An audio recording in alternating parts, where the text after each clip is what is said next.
Salam sejahtera, terima kasih kerana bersama dengan saya. Hari ini kita digemparkan melalui satu laporan di Harapan Daily, iaitu bekas calon Perikatan Nasional, peguam baharu, lelaki Israel yang memiliki ratusan peluru dan 6 pistol. Wow, ini betul-betul mengejutkan kita. Bekas calon Perikatan Nasional kini membantu menjadi peguam baharu kepada lelaki Israel yang didakwa memiliki ratusan peluru dan 6 pistol itu. Kenapa beliau sanggup menjadi peguam baharu lelaki Israel memiliki ratusan peluru dan 6 pistol ini? Jom kita dengar ulasan berita ini. Peguam Datuk Naran Shing yang pernah bertanding sebagai calon Perikatan Nasional PN di Dewan Undangan Negeri Jalong Perak pada pilihan raya umum ke-15 yang lalu, dilantik sebagai peguam kepada lelaki warga Israel yang didakwa memiliki ratusan butir peluru dan 6 pistol. Pelantikan itu dimaklumkan kepada Mahkamah Syaitan pada pagi semalam. Tertuduh warga Israel Avitan Shalom, 38 tahun, melantik Naran Shing untuk mewakilinya pada perbicaraan yang akan bermula selama 9 hari pada September depan. Naran Shing menerusi Facebook miliknya turut memaklumkan tentang pelantikan tersebut dan menerima banyak sokongan daripada pengikutnya. Beliau dari parti gerakan iaitu Rakan Gabungan dalam Perikatan Nasional PN dipilih bertanding pada PRU 15 yang lalu. Dun Jalong yang menyaksikan pertembungan 4 penjuru dimenangi Lo Ziye Pakatan Harapan dengan 15,955 undi, manakala Naran Shing hanya memperoleh dan meraih 3,043 undi. Terdahulu, mengenai anak guam yang diwakilinya, Shalom didakwa memiliki pasport kewarganegaraan Perancis, ditahan di sebuah hotel mewah di Jalan Ampang selepas dikesan memiliki 6 pucuk pistol jenis Glock 19 Marine, Glock 17 Generasi 4, Smith & Wesson, Sig Sauer & Stoger, serta 200 biji butir peluru pada 27 Mac lepas. Hasil siasatan mendapati lelaki yang memasuki negara ini pada 12 Mac lalu menerusi penerbangan dari Emirat Arab Bersatu UAE menggunakan pasport Perancis, merancang membunuh ketua kepada satu keluarga kumpulan penjenayah yang berseteru dengan keluarganya. Pertuduhan dibuat mengikut Seksyen 7 dalam kurungan 1 Akta Senjata Api penalti lebih berat 1971 yang membawa hukuman penjara antara 30 hingga 40 tahun dan tidak kurang daripada 6 kali sebatan jika sabit kesalahan. Wow, ini satu kejutan keputusan yang diumumkan luar biasa. Tak sangka calon daripada Perikatan Nasional sanggup menjadi peguam kepada lelaki Israel yang sedang didakwa itu. Sekian dulu Malaysia kita punya. Kita jaga sama-sama. Cintai Malaysiaku. Bye-bye. Salam sejahtera. Terima kasih kerana bersama dengan saya di Nazilin Unity Channel. Kematian yang diumumkan hari ini benar-benar satu tamparan besar dan kehilangan besar kepada Malaysia. Pastinya berita kematian ini paling mengejutkan Anwar Ibrahim selaku peneraju PKR dan juga reformasi politik Malaysia. Hari ini kita dikejutkan dengan pemergian Syed Hussein Ali yang telah meninggal dunia. Ahli pengasas PKR Syed Hussein Ali meninggal dunia pada usia 87 tahun. Menurut anaknya Muhammad Ali, jenazah Allahyarham dijangka dibawa ke masjid di Kampung Tunku, Petaling Jaya untuk disembahyangkan sebelum dikebumikan. Berita pemergian Syed Husin pada awal pagi tadi dikongsi Menteri Komunikasi Fahmi Fadzil di Facebook. Menurut Fahmi, timbalan pengerusi penasihat Majlis Penasihat PKR itu dimasukkan ke hospital Selayang pada hari kedua Aidil Adha awal bulan ini. Allahyarham banyak berjaya kepada parti dan rakyat.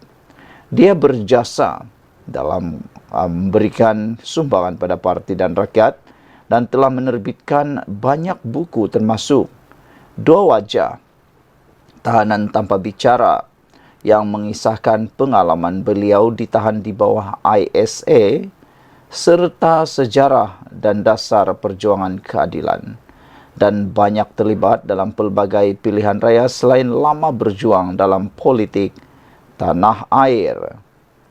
Saya sendiri pernah membantu kempen Allahyarham pada PRU 2004 waktu beliau bertanding di PJ Selatan.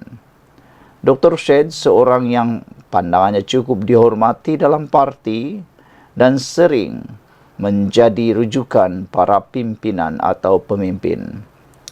Beliau seorang penyabar, lemah lembut, tegas dalam bab disiplin dan banyak menyampaikan nasihat termasuk kepada diri saya sendiri, katanya.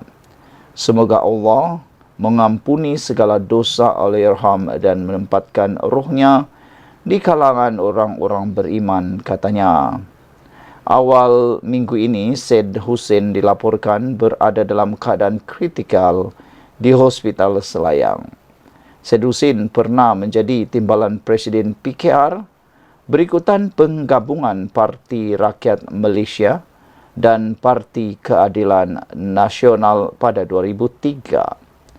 Bekas Profesor Madya Universiti Malaya itu pernah ditahan di bawah ISA dari 1974 hingga tahun 1980 kerana memperjuangkan nasib petani miskin di Baling Kedah. Syed Husin sejak itu meminta kerajaan memohon maaf kepada semua tahanan ISA. Oktogenarian itu juga menggesa kerajaan untuk memansuhkan undang-undang kontroversi seperti Akta Hasutan dan Akta Kesalahan Keselamatan Langkah-Langkah Khas 2012. Dari segi politik, Syed Husin bertanding dalam 3 pilihan raya Dewan Rakyat pada 1990-an tetapi kalah setiap kali sebelum berkhidmat di Dewan Negara selama 2 penggal dari tahun 2009 hingga tahun 2015. Bapa kepada 3 anak itu telah menulis dan menyunting kira-kira 20 buah buku, antaranya Orang Melayu, Masalah dan Masa Depan Mereka, Kemiskinan dan Kelaparan Tanah di Kelantan, Dua Wajah Tahanan Tanpa Bicara, Memori Perjuangan Politik, Raja-Raja Melayu, Kemajuan atau Kemunduran, Hubungan Etnik di Malaysia, Harmoni dan Konflik, dan Sejarah Rakyat Malaysia. Di bawah ialah siri 3 bahagian yang ditulis Malaysia Kini, sempena ulang tahun Syed Husin yang ke-85 pada tahun 2021. Saudara, kita ucapkan Al-Fatihah. Bye-bye. Salam sejahtera, terima kasih kerana bersama dengan saya di Nazilin Unity Channel. Sejak akhir-akhir ini, SPRM bekerja dengan begitu luar biasa. Itulah yang dinamakan memerangi rasuah di bawah pimpinan Anwar Ibrahim. Jadi kalau ada orang kata Anwar Ibrahim tak serius dalam SPRM atau dalam menangani rasuah, Anda semua silap dan itu satu fitnah. Anwar Ibrahim memerangi rasuah sehabis-habisnya. Hari ini kita dikejutkan satu lagi penahanan oleh SPRM, satu individu yang paling mengejutkan kita. Ketua Penolong Pengarah Badan Berkanun ditahan dalam kes rasuah projek Lebuh Raya. Wah, ini memang luar biasa hebat dan Anda pasti tidak menyangka siapa dalangnya, siapa orangnya. Ketua penolong pengarah Badan Berkanun ditahan dalam kes rasuah projek Lebuh Raya. Siasatan kes rasuah berkaitan projek Lebuh Raya di Lembah Kelang membawa kepada penahanan seorang lagi suspek membabitkan ketua penolong pengarah di sebuah badan berkanun malam tadi. Lelaki berusia lingkungan 40-an itu ditahan di Ibu Pejabat SPRM di Putrajaya kira-kira jam 10 malam. Selepas dipercayai turut menerima rasuah lebih Rp146,000 daripada satu syarikat sebagai dorongan mendapatkan kerja-kerja projek Lebuh Raya di Lembah Kelang bernilai RM1 bilion Malaysia. Menurut sumber, suspek dibawa ke Mahkamah Magistrat Putrajaya hari ini sebelum Magistrat Nazirah Adlin Ahmad Khairul Razi membenarkan lelaki itu ditahan reman selama 4 hari sehingga Isnin depan. Suspek dipercayai menerima wang rasuah daripada satu syarikat sebagai balasan bagi mendapat kontrak kerja membabitkan pembinaan sebuah lebuh raya katanya. Magistrat Nazirah Adlin turut membenarkan permohonan SPRM menyambung reman 4 lagi suspek termasuk seorang ketua pegawai eksekutif CEO syarikat konsesi Lebuh Raya sehingga 2 Julai. Selasa lalu, SPRM dilapor menahan reman 3 pegawai syarikat konsesi Lebuh Raya, termasuk seorang CEO bergelar Datuk selama 4 hari. Selain menahan reman, seorang lagi pegawai syarikat berkenan selama 3 hari bermula Rabu lalu. Semua suspek dipercayai meminta dan menerima rasuah daripada syarikat-syarikat yang mengambil alih kerja di 2 projek pembinaan Lebuh Raya di Lembah Kelang dan masing-masing bernilai lebih RM1 bilion dan kira-kira 670 juta. Sementara itu, Timbalan Ketua Pesuruhjaya Operasi SPRM, Datuk Seri Ahmad Kushairi Yahya ketika dihubungi mengesahkan perkembangan reman ke atas semua 5 suspek itu. Kes disiasat di bawah Seksyen 16 dalam kurungan E Akta SPRM 2009. Ketua Pengarah Badan Berkanun ditahan dalam kes rasuah projek Lebuh Raya. Sekian dulu, kita jumpa lagi. Bye-bye. Salam sejahtera, terima kasih kerana bersama dengan saya. Kenyataan Naib Presiden PAS, Datuk Muhammad Amar Abdullah, sangat-sangat mengecewakan, kata netizen. Ini apabila Naib Presiden PAS ini mengatakan, pembangunan bukan tanggungjawab wakil rakyat, tapi kerajaan pusat. Ini betul-betul mengecewakan. Kata netizen, jadi kalau macam begitu, apa tugas wakil rakyat? Apa tugas wakil rakyat di kerajaan negeri itu? Takkanlah tidur bangun saja kerja mereka, kata netizen. Anda dibayar gaji untuk mencari pembangunan pelaburan untuk memajukan kawasan tersebut. Pembangunan bukan tanggungjawab wakil rakyat ini satu tanggapan, satu kenyataan yang betul-betul tidak berasas dan tidak bertanggungjawab. Kalau begitu, buat apa nak pilih mereka yang bercakap seperti ini? Bukankah pembangunan di kawasan itu tanggungjawab sendiri? Kerajaan pusat hanya dapat membantu, bukan terbalik. Naib Presiden PAS, Datuk Muhammad Amar Abdullah berkata, apabila pembangkang menjadi wakil rakyat, tidak bermakna pembangunan di kawasan itu akan tersekat. Ini kerana baginya, projek memajukan sesuatu kawasan adalah tugas kerajaan pusat, bukan wakil rakyat. Kenyataan beliau ini menimbulkan tanda tanya, menimbulkan kemarahan kepada netizen, sehingga beliau diserang dengan mesej bertubi-tubi daripada komen netizen. Mereka kata, inilah orang yang tidak bertanggung jawab sudah menang, sudah jadi wakil rakyat, salahkan pula kerajaan pusat. Jadi nak tuding orang lain, tuding diri sendiri dulu, kata mereka. Beliau berkata, kerajaan mungkin boleh menyekat peruntukan peribadi wakil rakyat, tetapi projek pembangunan dalam setiap kawasan menjadi tanggungjawab pusat. Peruntukan peribadi untuk wakil rakyat pembangkang mungkin boleh ditahan, tapi projek-projek pembangunan dalam kawasan itu tanggungjawab kerajaan pusat dan bukan wakil rakyat, katanya. Tak bermakna pembangkang jadi wakil rakyat. Pembangunan akan tersekat, katanya kepada pemberita hari ini. Beliau memberi contoh kawasan dimenangi DAP sewaktu parti itu menjadi pembangkang. Menurutnya, kawasan ditadbir DAP semuanya maju dan membangun. Yang ini paling lucu lah kan. Dia cuba mengenakan DAP, cuba mengenakan kerajaan, cuba nak mengecam, nak menyindir Anwar Ibrahim, nak mendapatkan undi daripada rakyat. Tetapi sebenarnya perbuatan beliau mengiktiraf DAP sebagai pentadbir yang baik, memajukan kawasan walaupun pembangkang, itu secara tidak langsung menyebabkan mereka atau dia mengiktiraf DAP. Karena selama ini PAS adalah PAS ialah kerajaan beliau ialah PAS adalah pembangkang. Selama ini mereka pembangkang di Kelantan dan negeri-negeri lain.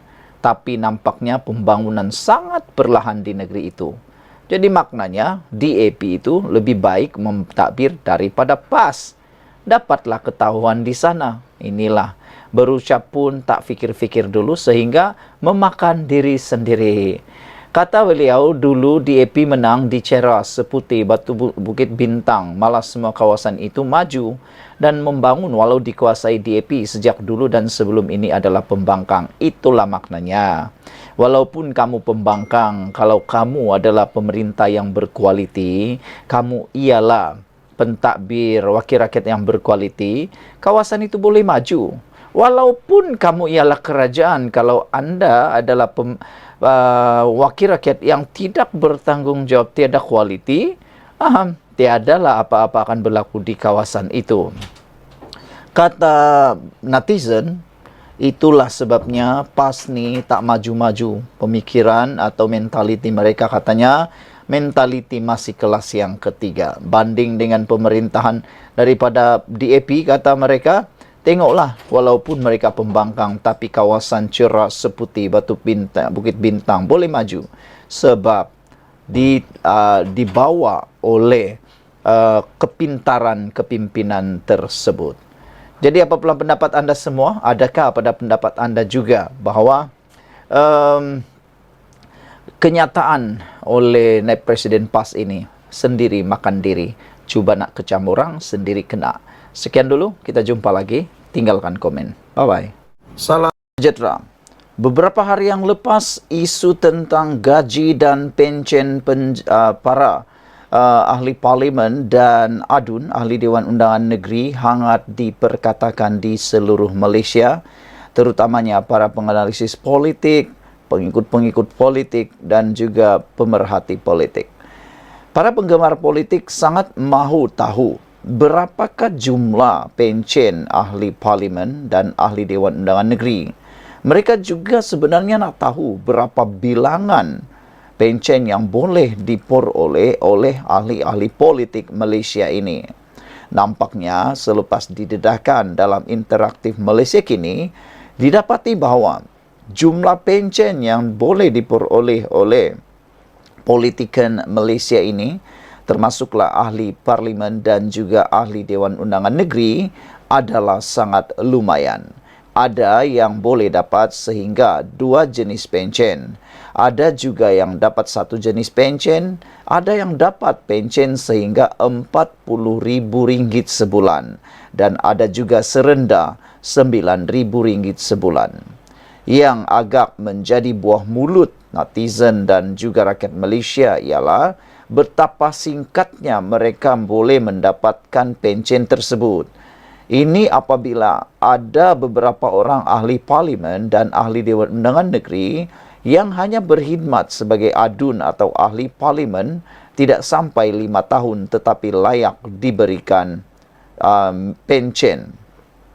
Apabila itu berlaku, mereka, netizen, membandingkan pendapatan ataupun pension ahli-ahli politik ini dengan orang-orang yang bekerja. Kebanyakan mereka kata, kalau seorang pejabat awam bekerja berpuluh tahun baru dapat pension, tapi dibanding dengan ahli politik yang bekerja hanya sekitar 5 tahun sudah layak dapat pension lebih besar daripada pejabat awam. Mereka bertanya, bukankah ahli politik juga boleh dianggap sebagai pejabat awam? Mengapa mereka harus dapat bayaran yang begitu besar dan ada pula yang dapat sehingga 2 jenis pension? Oleh sebab itulah Anwar Ibrahim, Perdana Menteri Malaysia, telah pun mencadangkan supaya pension difikirkan, dikaji semula untuk para ahli parlimen, dan adakah pension itu patut dihapuskan untuk ahli parlimen dan ahli Dewan Undangan Negeri. Mendapat reaksi yang sangat positif daripada netizen dan penduduk Malaysia.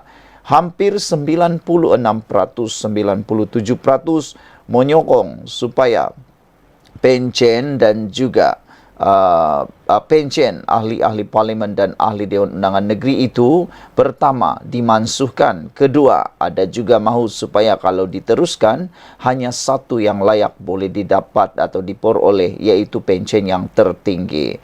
Saudara-saudara sekalian, walau bagaimanapun, Malaysia kini telah cuba mendapatkan pandangan ramai orang tentang perkara ini. Sebelum kita teruskan, apa pula pandangan anda? Apa pula pendapat anda tentang isu pension ahli-ahli politik Malaysia ini? Adakah anda juga bersetuju bahawa pension mereka perlu dimansuhkan dan pension mereka kalau diteruskan dibayar mana yang tertinggi? Jangan dapat semua-semua. Saudara-saudara sekalian, persoalan ini ditanya kepada beberapa ahli politik di Malaysia.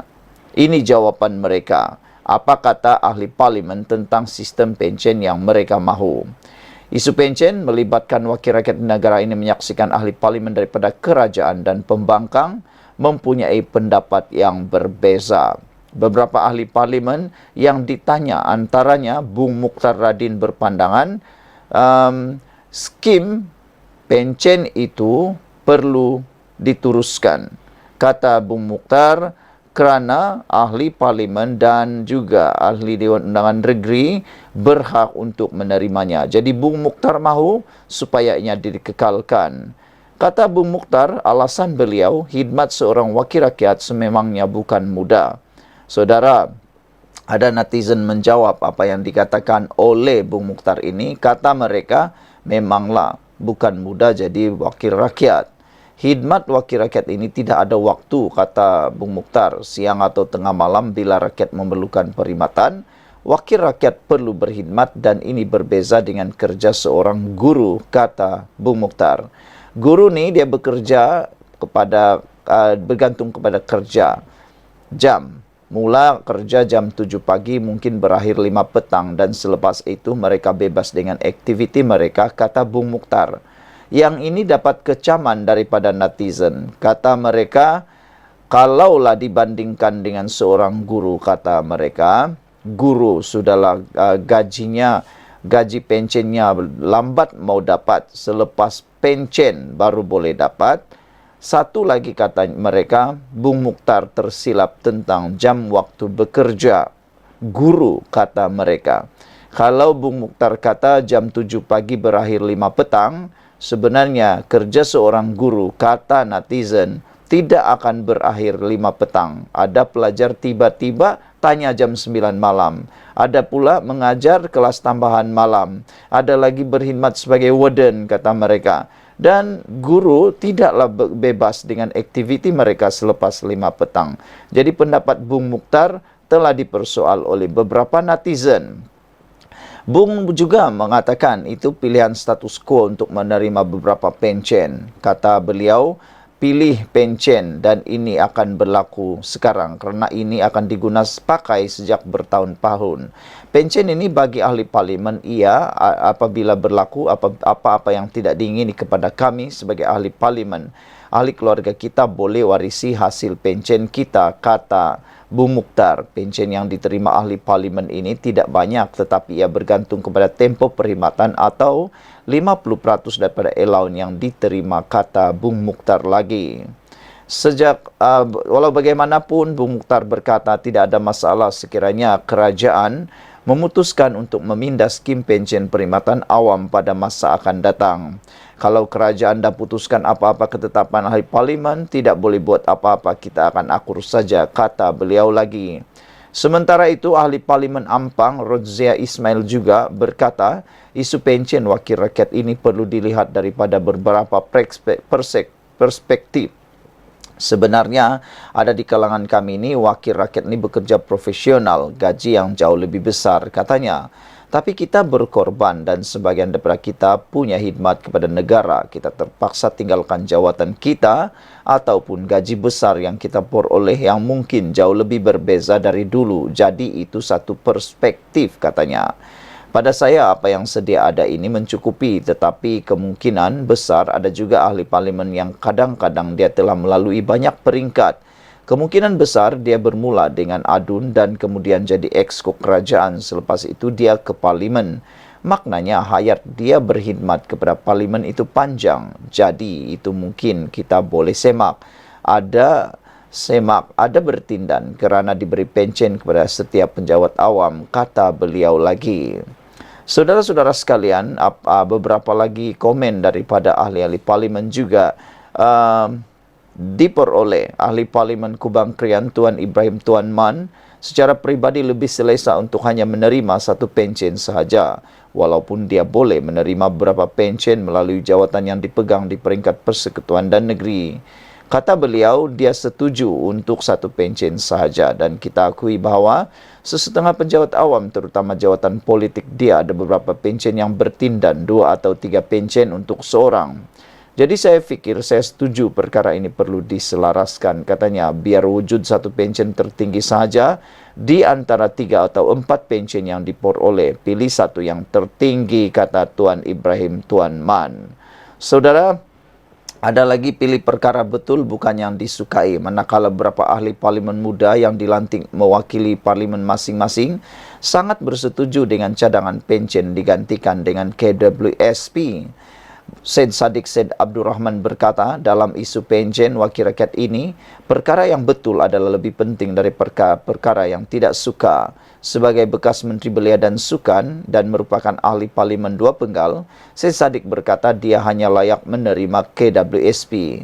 Saya berasal daripada keluarga penjawat awam dan saya nampak mak saya dan rakan-rakan sejawatnya, iaitu guru, mengabdikan 40 tahun daripada hayat mereka sebelum layak menerima pencen. Ia bukan saja tidak betul, tetapi secara moralnya juga salah apabila seseorang itu dipilih dan layak menerima pencen seumur hidup yang nilainya berpuluh ribu ringgit.